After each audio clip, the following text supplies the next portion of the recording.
anyone who wants to do it later. Awesome. Good morning, everybody. Now, I'm going to start off here because our time is short. Morning, Jared. I'm going to just let everybody know that we're being joined today by Jared Tapley of Northern Maine Development Commission and Genevieve Bristol from the Island Institute. And they are also regional broadband partners, checking out what we're doing here in Washington County. And because we have some new faces, Tracy Carlson and Shoshona Smith, and we also have Nicole Sawyer. I'm going to ask you all to introduce yourselves, and then everybody in the group can let you know who they are and what organization they're with. So Shoshona, we'll start with you. Sure. I'm glad to join this group. My name is Shoshona Smith, and I serve as the development director at Healthy Acadia. And myself and Tracy, we actually have a standing meeting at this time, but we're trying to figure out, Healthy Acadia really wants to be part of this conversation and support this effort. So we're here today and we'll be figuring out how we can best serve. So I'm glad you said that because it's not a standing meeting. Okay, that's great. I send out a doodle poll because people have commitments to other things, and I do too. So so don't stress over that. And Tracy, how about if we jump over to you? Sure, great.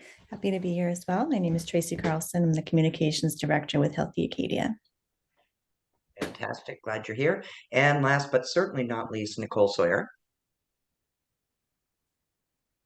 Good morning, Nicole Sawyer. I'm the Dean of Workforce Development and Community Engagement at WCCC. Thank you for joining us. And so, Dodie, I'm just going to go across the screen. So, Dodie, if you just want to introduce yourself and who you're with. Sure. Dodie Emerson with the Washington County Career Center. And Betsy? Betsy Fitzgerald, I'm the Washington County Manager. And Rachel? Hi, Rachel Williams. I am the digital navigator for Washington County with the National Digital Equity Center. Laura? Hey, good morning, everyone. Laura Thomas. I am the Director of Access and Advocacy Programs here at Mano and Mano in Millbridge. And Chris Waite? Hi, I'm Chris Waite. I am the Tribal Broadband Consultant for Four Directions to the Wabanaki Nations. Katie Bragg? I am Katie Bragg, and I am the Entrepreneurship Program Manager at Sunrise County Economic Council. Fantastic. And let's see, Nakia. Good morning. I'm Nakia Dana. I'm the Tribal Broadband Coordinator for the Passamaquoddy Tribe at Indian Township. Fantastic. Now, and Susan, I'm going to hand it over to you, the entire reins until you're done. Well, good morning, everyone. It's so good to see you all on this Monday morning, and welcome to our new coalition members. I am the consultant for the Washington County Regional and Tribal Broadband Partners, as well as the consultants for the other regional tribal broadband partners across the state of Maine. Happy to see you this morning, Jared and Nicole and Chris. And who do we have here from Genevieve from the Island Institute. So we have lots of people who are familiar with the work that we're doing, and our hope is that all of you can sort of follow along on the path forward on creating a digital equity plan for Washington County.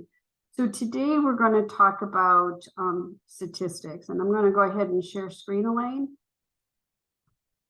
And okay, so the Maine Connectivity Authority contracted with a company called HR&A Consultants, and what they are doing is they're going to help us sort of just break down the data from region to region. They are also going to be creating the survey that you will be talking about probably by your next meeting.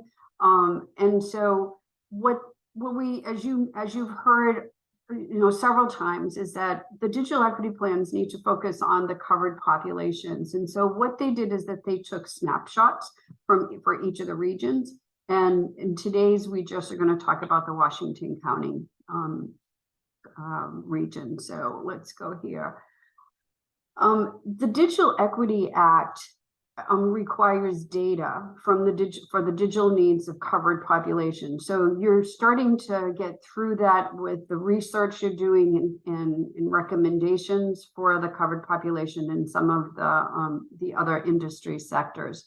And so this will all come into the report. And so we just wanted to sort of put the focus on what is it that the Digital Equity Act requires. And you're researching that now in your in the work you're doing with interviews and gathering that information. The digital equity snapshots, they're providing, HRNA is providing MCA with a set of instruments so that we can see exactly what those, where we are, and then where do we need to go. It's going to help streamline the data across all of the regional and tribal partnerships, and really highlight where is the most need in for the vulnerable populations, our covered populations. The digital equity snapshots that HRNA created, it shows the population maps. We have a map here of Washington County, the demographics, the digital equity metrics, and the barriers to broadband adoption. You're all working on a plan with Elaine. There's a survey coming out. There's focus groups that are going on the state level that is focusing on a statewide look at the covered populations, and the state is working with several organizations to add to the information that you're gathering on the local level. Okay, so here we have Washington County, and this is super, super tiny, and I'm hoping, Elaine, that we're going to get better snapshots for you, other than this came out of the PowerPoint presentation that's going to be shown at the Tribal and Rural Broadband, Regional Broadband Partners meeting this week. There are actually tiny, tiny dots that represent the covered population. So I needed a little microscope on this because it's so tiny. So we're hoping that we get a better map for you. We'll certainly ask HRNA for that. But what it does is it breaks down the demographics. It's showing us there are little tiny purple dots here, which shows where there's individuals with disabilities. There's the little green dots with individuals that are 60 and older, blue dots for veterans, red dots for households over 150%. It's showing us the tribal lands and rural. They're breaking, in this particular slide, they're breaking down race. And then in the next slide, it shows us the population. You've likely seen this. Elaine and SCEC does this work all the time. It's breaking it down by county, state, and national level. It's showing us that Washington County has a poverty rate of about 29% of the families that are here, that 0% of the households have limited English compared to the state average of 1%. There are about 25% of our residents in Washington County that are disabled, 33% are 60 years and older, and about 12% are veterans. And then they've also broken it down by age, and educational attainment. In the next slide, so the American Community Survey data is part of the U.S. Census data, and they collect information on broadband adoption. So it's telling us by county, 1% of our families are still using dial-up, 7% are only using cell, 65% are using some type of DSL, fiber cable. Wireless is included in this. Satellite, about 8% of our families using satellite. Some are using internet but no subscription, so they could be using it from public access points, possibly at work, McDonald's, Dunkin' Donuts, those type of places. And about 16% have no internet access at all.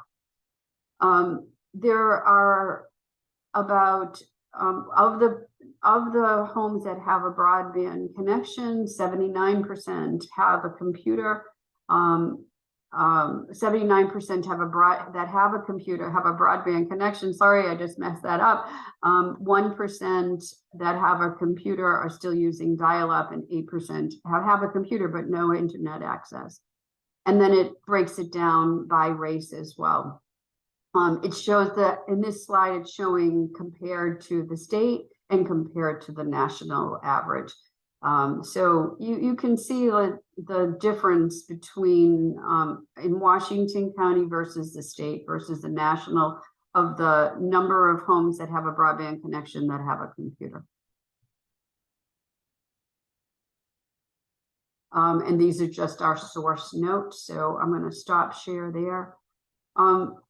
I expect that we're going to see more information coming from HRNA around statistics and the covered population. So there's more to come on this, but this sort of just, and we haven't even had the formal presentation yet. So Elaine and I, as usual, are jumping the gun. But we wanted to share with you what we have and where is it that we need to go. So when we're creating that digital equity plan, where are we? What are the barriers for the, what are the assets that we have? What are the barriers for the covered population? And then what are our recommendations to meet the needs of those that do not have broadband, do not have a device, do not have digital skills, and all of the other components that go along with digital inclusion. So I'm going to just end there. Happy to take any questions that you might have. Anyone have any questions or comments for Susan? All right, great. Okay. Were there any big surprises in that report to you? I don't think so. I mean, I was sort of seeing, I'll like it better when I can see the map with all the dots. Yeah, right? I agree. Yeah. I think this is just, it's part of the presentation for this week for our big group meeting, but I think that we'll get those, the map, and I think that visual is always good as we're trying to figure out where is the, where are the barriers and how do we close the gap on that? So I'm anxious to see the better mapping as we go forward. I am too. Betsy, you came off mute. Did you have a question or? I do, and I actually figured out how to raise my hand. Susan, thank you. Susan, I may have missed the source, but how? I don't know how to ask this any other way. How recent, how up to date are the statistics that you're using? Yeah, so ACS just released in January the 2021 American Community Survey data. So it's 21. 21. So that's probably the best we're going to see. They do have data sets that they're updating on a more continual basis, but the reports typically will come out from ACS on an annual basis. Okay, that is what I thought. I guess that's part of why I asked. Thank you. Yeah. And I think that in the broadband world, this is fast changing, so what the data that we see in 2021 versus 22 and now in 2023, I mean, this is rapid. There's, you may have some sort of a slow, uptick or downtick, with population and, educational attainment across the county or demographics. But I think in the broadband adoption, I think that's so fluid right now. All we can do is just sort of capture the snapshot at that particular time. Great. Anyone else? Uh-oh. I was surprised to see that 0% was reflective of English as second language kind of thing. That really blew my mind. Mine too, Dodie. Yeah, I thought that was low too. But I think when you're sort of comparing it comparatively to the entire population of 31,000 people, it's probably a point, something that, that when take the decimals away, it comes out to 0%, but there's a probably a better readout on that percentage that we're seeing in this overall snapshot. It's important too to remember with the ACS for folks who don't know, because I like to swim around and honestly census data all the time. Excuse me, ACS is only sent to a small portion of a population. I have never, ever, unlike the census, the decennial census, that everybody in the US gets it. And if you don't fill it out, they come knocking on your door. ACS, it just is scattershot. You never know if you're going to get one. I have never, ever, ever received an ACS survey. So, for example, if if English were my second language and I never received one of these ACS surveys, it's going to underreport. The ACS information, American Community Surveys, have huge margins of error, enormous margins of error, because, like I said, it's just I know of some people who've gotten one like 5 times, and I have never once received one. And so it can mess with things in communities and for reporting. So it's not like the decennial census. And I think it speaks to the importance of why regional and tribal broadband partnerships, they're creating their own plans is so important. You know your own county, and you know there are target populations that may not be represented through the national survey, but and so you're going to address that for your regional plan. Excellent. Anyone else? Thank you, Susan. So, okay, so for folks that are new here or weren't able to attend the last meeting, I am now going to share my screen. And so what Susan is talking about with covered populations is that that MCA has created a list. And these right here, there's this column here, and these are the covered populations: low-income households, older adults, aging individuals, and incarcerated or formerly incarcerated. And so you can see here, I'm not going to read them all to you, but you can see these are the covered populations, the ones we really need to speak with. So we're asking everyone to sign up for at least one in this column, and you need to speak to a lived expert, someone who is at or below 150% of the federal poverty guidelines. So, for example, we have some blanks here: incarcerated, formerly incarcerated, individuals with disabilities. So what I'm looking for, I'm hoping that someone, or even to do a deeper dive into some of these categories that have already been signed up for. And so what we're looking for is for you to speak to at least one lived expert, and then no more than 4 people, because this information is all going to be gathered from all 13 regions across the state and then presented to the state to roll into a statewide digital equity plan. So then everyone is asked to choose something from the right-hand column.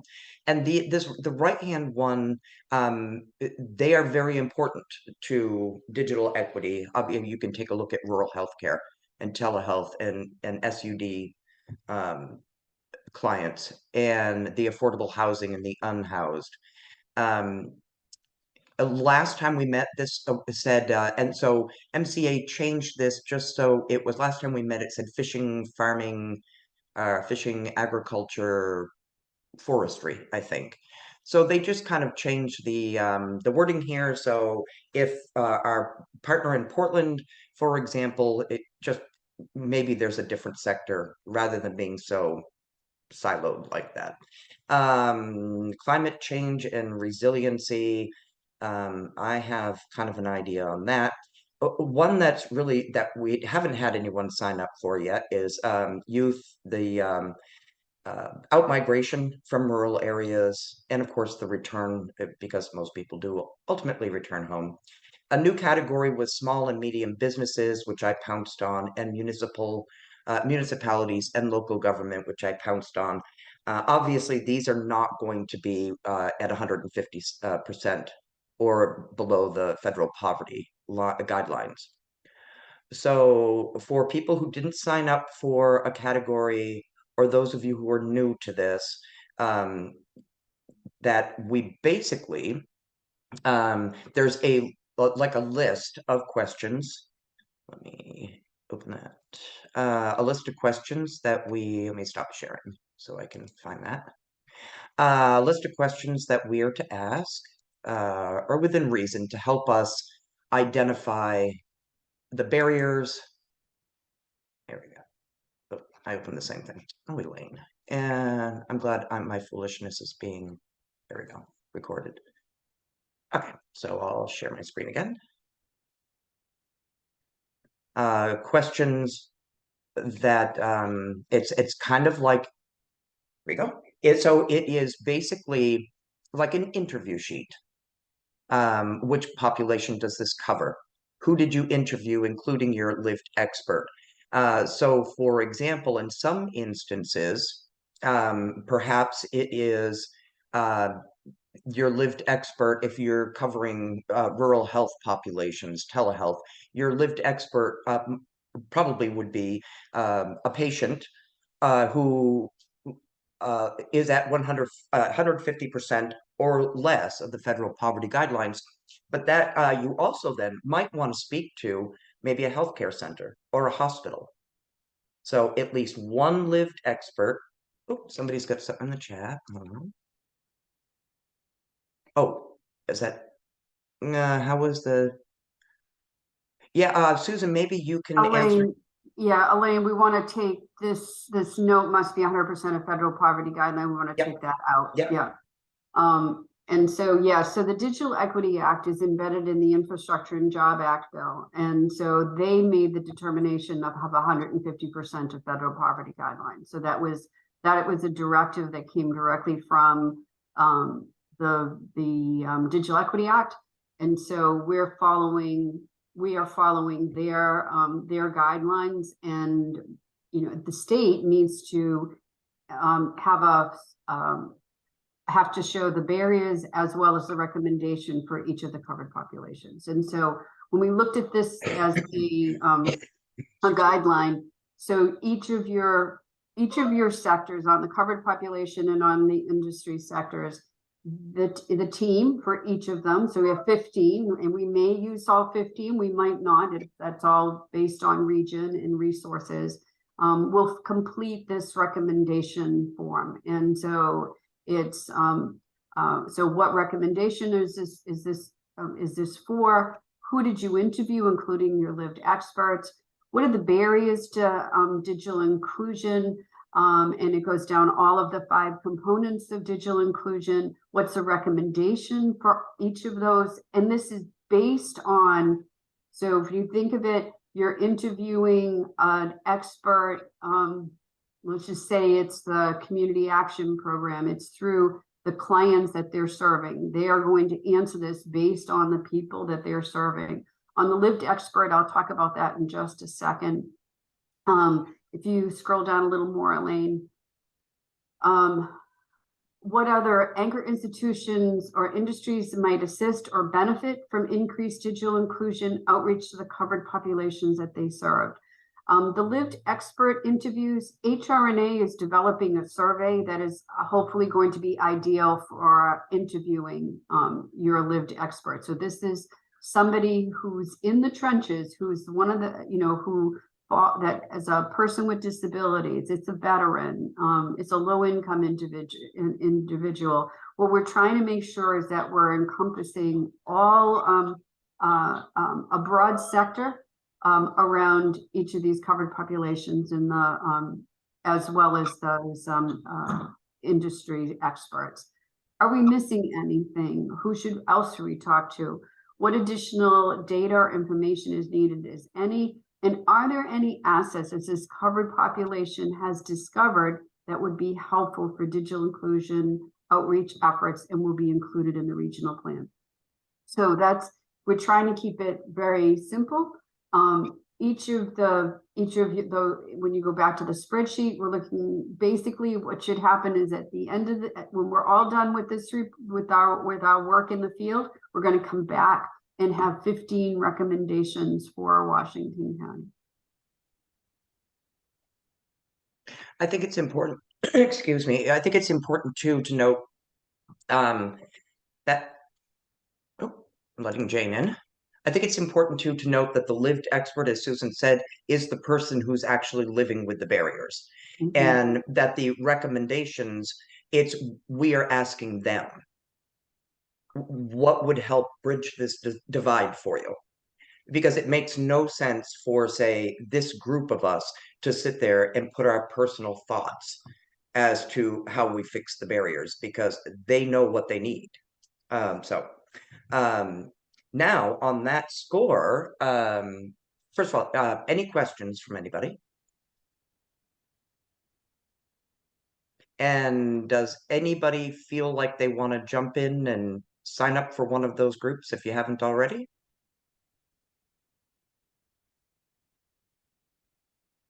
All right, you can always reach out to me if you do, or I might reach out to see if you might be able to cover one of these. So to that, Elaine, yeah. I wonder if that document, maybe it's been shared, but if it could be, it might be that there are Healthy Acadia staff who have direct connections with individuals who might be good interviewees that I wouldn't necessarily know myself, but I could connect with it, do a check-in on that.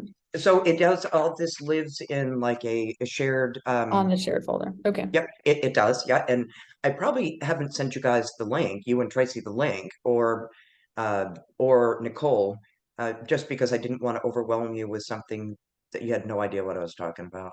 I received the shared folder and I can look for this in that. So thank you. Perfect.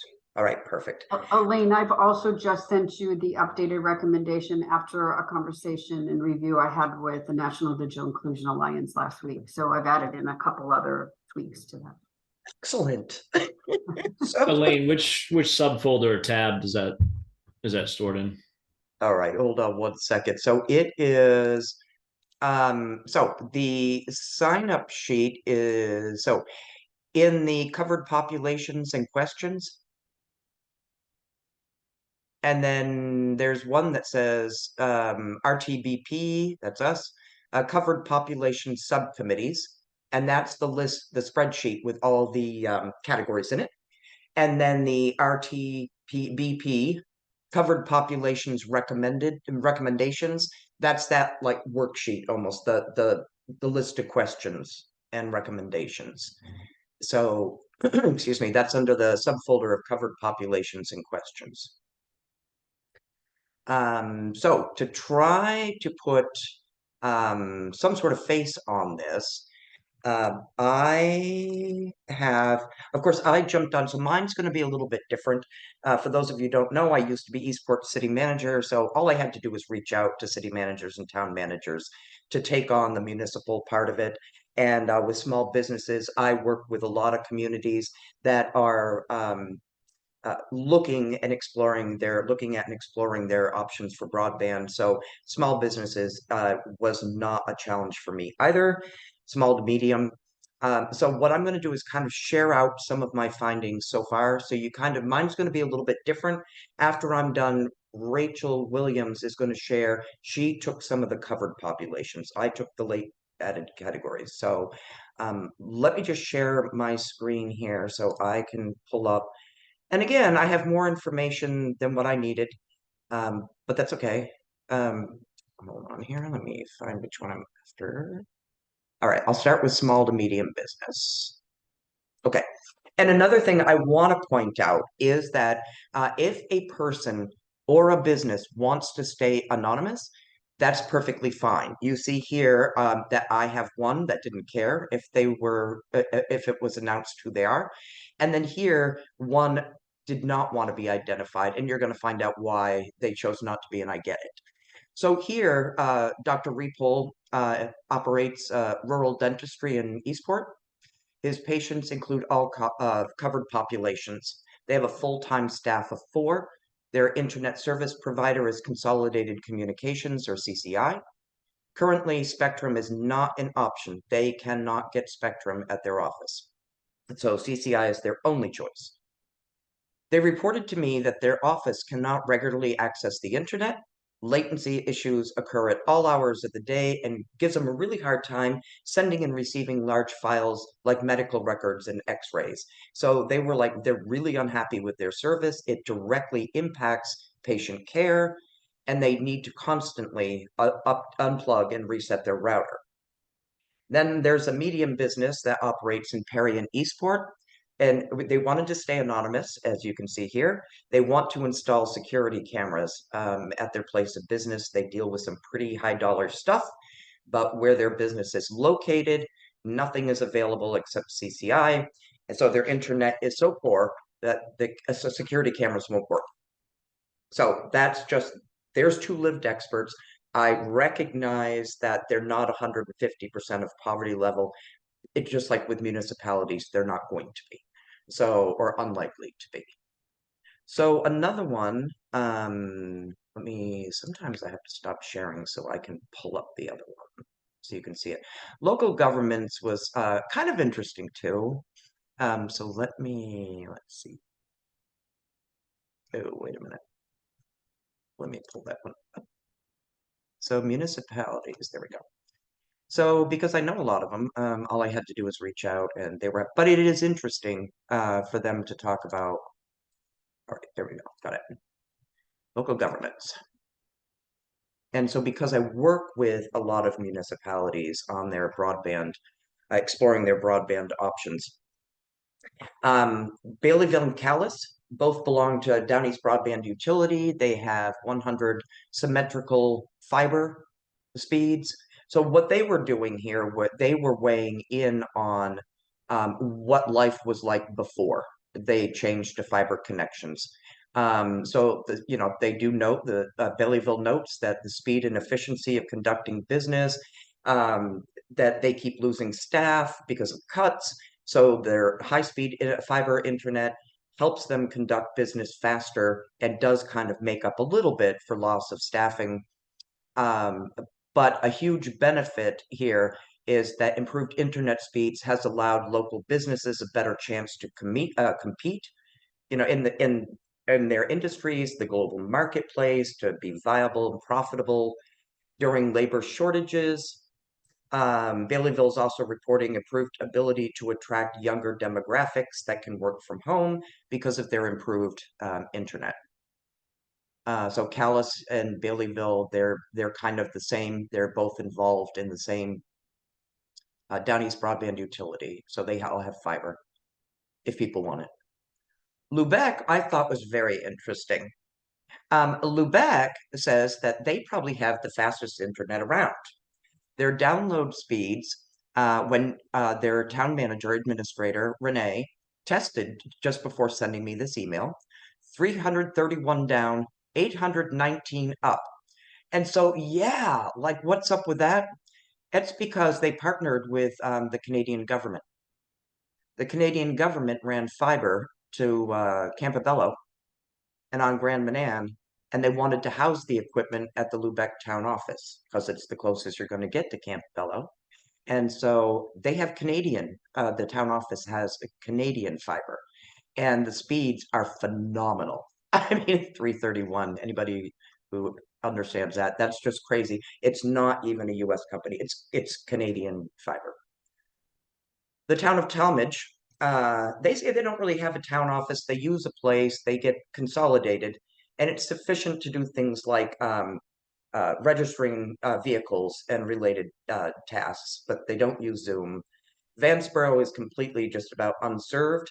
Their select board reached out to me, actually their select board wanted to know if they could speak to me about fiber improvements for their little tiny community. They reached out to a former resident who lives in Portland, who then Zoomed in with me And I can only speak with the select board in Talmadge by telephone or in person because their internet is so poor, they can't even use Zoom, can't even get on it. So you can see how this is affecting businesses, for example, in Vanceboro, how it affects civic engagement if someone is unable to drive or to attend in-person meetings. They basically have to wait for minutes to come out. They can't just attend remotely. So you can start to see how these things affect. So I'm going to, in recognizing those are not well, they are lived experts, but not at 150% of federal poverty guideline. So Rachel, if you're ready, I'll let you take over and share what you found with the covered populations. Sure. Good morning, everybody. I actually slightly misunderstood the directions. I had assumed I signed up for two categories, older population and also rural health. And I had assumed the rural health part of it referred exclusively to healthcare professionals in terms of what they were seeing. So, and I actually I have a meeting that ended up getting canceled and postponed, so I didn't manage to get that perspective for this. However, it turns out some of the folks I talked to definitely had some thoughts about being in a rural area in healthcare. So turns out they did double duty. I have been trying to buttonhole people on every time I'm out of the house. I'm fairly new to the area, so I don't have a lot of personal connections to draw on, but I have been trying to strike up conversations as also just part of getting to know this community in terms of what I'm going to do as a digital navigator. And I talked to about a dozen people total. Some of it was a little awkward trying to ascertain income when it's very difficult to just walk up to somebody and say, yes, I'm just interviewing people regarding their, not so great. However, the 4 people I have summarized here are, I was able to be fairly certain they fell inside the income guidelines. I'm going to kind of review them here going from as close to well served as anyone I spoke with to the least served. The best served person I spoke to that fit into this was a woman who is retired. She did describe herself as having fairly good computer skills, and she had actually recently signed up for the ACP. She volunteered that during our conversation on her own. She did not ask for assistance, and so that was an indication that she fell inside the income guidelines. And just for 1 second, Rachel, ACP, folks, is Affordable Connectivity Program. And so it is for low income, and there's a whole bunch of, but it does go up to 200% of federal poverty guidelines. But that is true. I just wanted to explain. I shouldn't have used the acronym. That's okay. Yes. That's okay. So she had actually signed herself up and qualified for the Affordable Connectivity Program, which she had said had been a godsend. Right now, her limitation is actually her device. She has a very old laptop. I don't know how old, probably over 10 years. She was describing it was very frustrating to use, that it constantly froze. She had to reboot, didn't have a lot of memory, but she indicated that purchasing a new one really wasn't an option. And an option for getting a functional device that she could, for instance, reliably do Zoom meetings on would be terrific. Also, she was the only person, this was kind of a surprising piece that I don't think I'd really thought about. She was the only person who was, she actually was interested in making some money. And she had 2 ideas about it. One was that she has a house and she was thinking about perhaps turning part of it into an Airbnb. The other idea was perhaps getting a part-time job as a customer service representative or something that was based at a home. She had some mobility issues, but she just really felt she needed more money. And it was interesting because this is not a population we tend to think of in terms of workforce development. But that was actually one of her biggest concerns, more than being able to FaceTime with family or do telehealth or whatever, was having a way of generating income. And so there is this device that we would think of as a fairly small investment that is the biggest barrier she's currently facing in terms of having broadband meet her needs.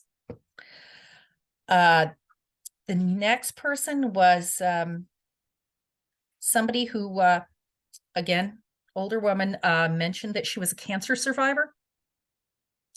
And currently she has a cell phone. When I was asking her about her computer skills or access, kind of eyes glint, my daughter does that for me. If I need something, just hands off. It was happening. So she apparently her daughter ran a lot of interference in terms of communicating with healthcare providers or, dealing with documentation for Medicare and Social Security and that kind of thing. She did have a cell phone and she did use Facebook on her cell phone. So it was a smartphone. She vaguely knew about what options might be. I talked to her about the possibility of being able to do telehealth appointments, since she mentioned she was a cancer survivor and she had said she had to go down to Portland, which from this part of Washington County is an over 4-hour drive for treatments. And that actually was the first time that she was interested, that it was more than just no. The idea of being able to have a conversation with her doctor face to face. That showed true interest. And the possibility of having local assistance in trying to get those skills, that made a connection. The third person, again, an older woman, and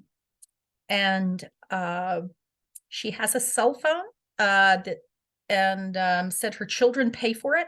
They apparently made her get a cell phone. She didn't want one. When I asked her about skills, again, there was a real element of fear there. It was, what would I do with it? I don't know. And horrified by the idea of having to pay for internet, just horrified by it. She has printed something at the library before. That was pretty much the most interaction she's had with in terms of using the internet. And there was just, this is a thread that ran through it. It's the actual barriers in terms of financial barriers to devices and access, but the emotional barriers seem to be the strongest thread. And it was most, and I'm going to go now to the last person. It was the only gentleman in this. And he did volunteer. One time he was practically spitting at me. He couldn't afford, he was living off Social Security. He couldn't afford any of this. What am I talking about? He had a cell phone. He didn't show it to me. I have a feeling it was a flip phone. I don't think it was a smartphone based on our conversation. And when I talked about using the internet, he really became quite angry and annoyed that he was being told to go online constantly. He felt there was this pressure on him. Like, I can't do anything. I can't find a person to talk to. I can't do this. And the idea that he was kind of something was being forced down his throat. He was being forced into a corner. I asked him about his interest in learning about this at all. And, if there were assistance programs, and he really became very suspicious. Like, I don't know you. Like, who are you to come tell me this? I said, fair enough, all right. And then we talked a little bit more. And one of the questions I asked him was, what would make him feel more comfortable that these resources that are out there might have something to offer him? And one of the things I came up with was whether or not his doctor would recommend this. If his doctor vouched for this program and said, there's something useful here, these are good people, they're not trying to scam you, would that increase your comfort level? And he kind of agreed it might, which was kind of the closest I felt like to having a little bit of a breakthrough and going, okay, this is a real good place to start, especially since I'm going to be talking to health centers in the area.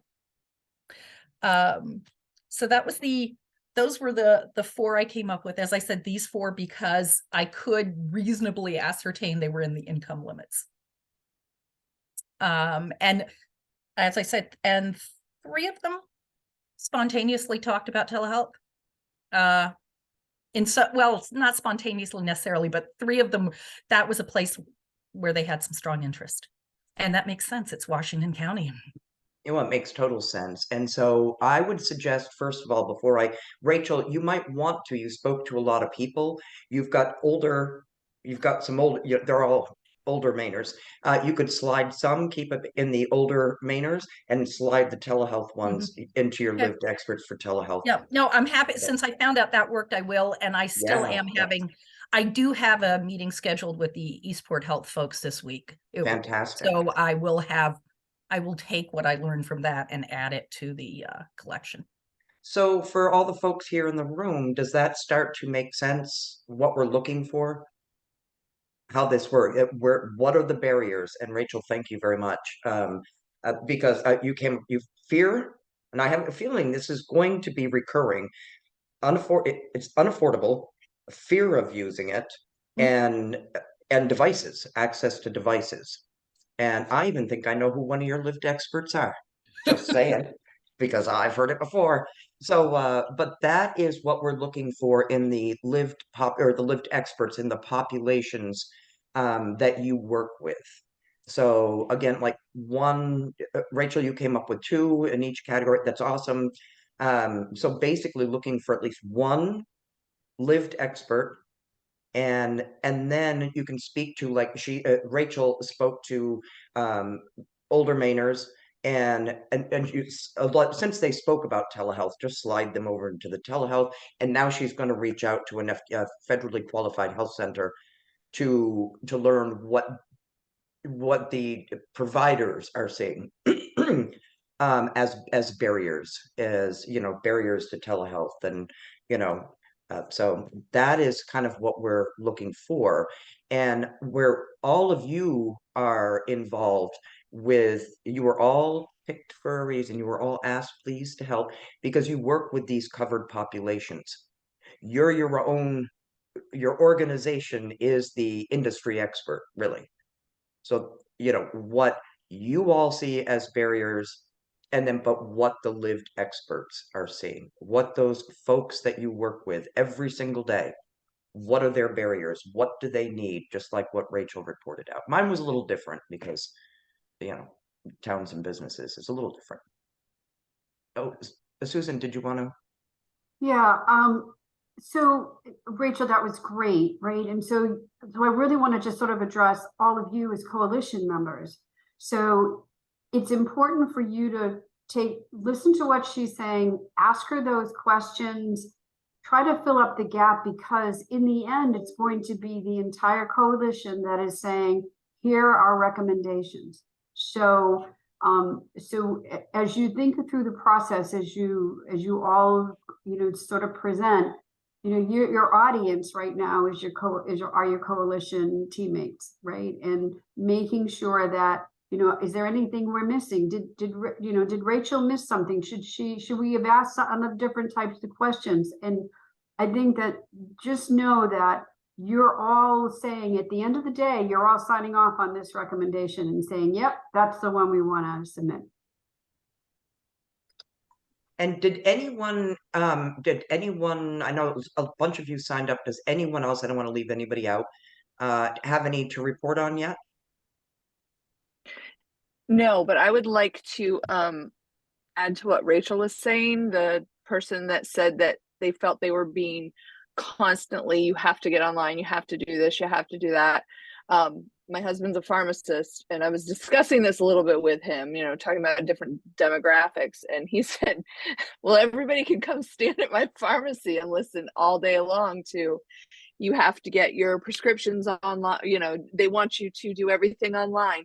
To get your COVID shots, I'm sure we've all seen it, you have to sign up online. If you can't sign up online, you have, there's other issues. I mean, at his pharmacy, he can work you in as a walk-in, and he works with a lot of the elderly population that way. He says, well, just come in at this time. He has to verbally say it, and then he has to go in and put it in. But everything health-wise, well, everything, but health-wise now is definitely pushing this, and I can see how elderly people would be very like, everybody wants me to do this. So just an observation. Yeah, and it's a good one. Yeah, and I'm sure we see it in all sorts of. I do community surveys for broadband for and one of the questions is, do you have it? And if you don't have internet, why not? And there are people who say, I want nothing to do with it. Just I don't want it. I don't need it. And it's interesting because those same respondents, because I can cross-tabulate, will say they find it extremely important to have internet, fast, reliable, affordable broadband in their communities. They just don't want it themselves. Oh, Jane, yeah. I just wanted to share a few of mine. I got started. Oh, so I went with the education category, and I had a lot of contacts there. Taught in K-12, and then with the adult ed, there's a lot of different things. And so, of course, 2020, when everybody went remote, there was a great scramble in all of our K-12 schools. This disparity between even teachers knowing how to use equipment to families and students not having what they needed. And that two of the parents that I talked to of elementary school students, they both pretty much it felt like they were overwhelmed. They said they didn't have the right equipment. They couldn't afford internet. They didn't know how to connect to the schools. And some of those kids didn't finish education that first year. They've been scrambling to catch up. And the second one said she had the equipment, but really didn't know how to navigate the software and help her student connect to their classes.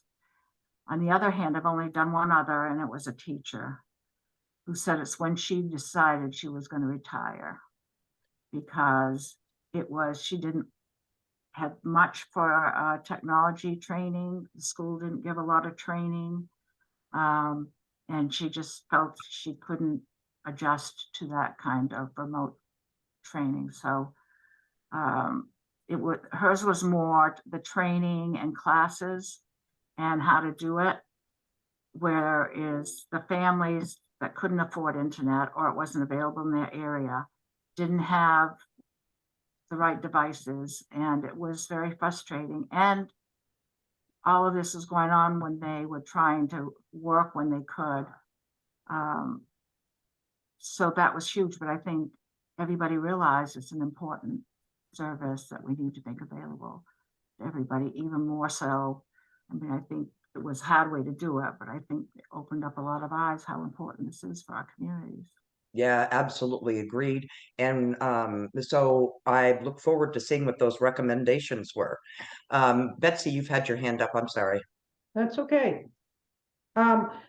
Another category I was thinking as you were talking that the folks who don't like to use the internet or don't want to use the internet, what about the group of people who will you come and do this for me? Or when you go to work, will you print this for me? Or there is a whole subset of people who do it for somebody else. And I just thought maybe they ought to get a chance to say something. That would be fantastic. If you know of anybody, if you know of anybody off the top of your head, you can connect them with me. And I'll do the interviewing, Betsy, if you want. Okay. Cool. All right. Yeah, just send them my way. Awesome. So we're bumping up here against it. We got 5 minutes. So I want to know who will be ready for the next meeting to present on their lived experts.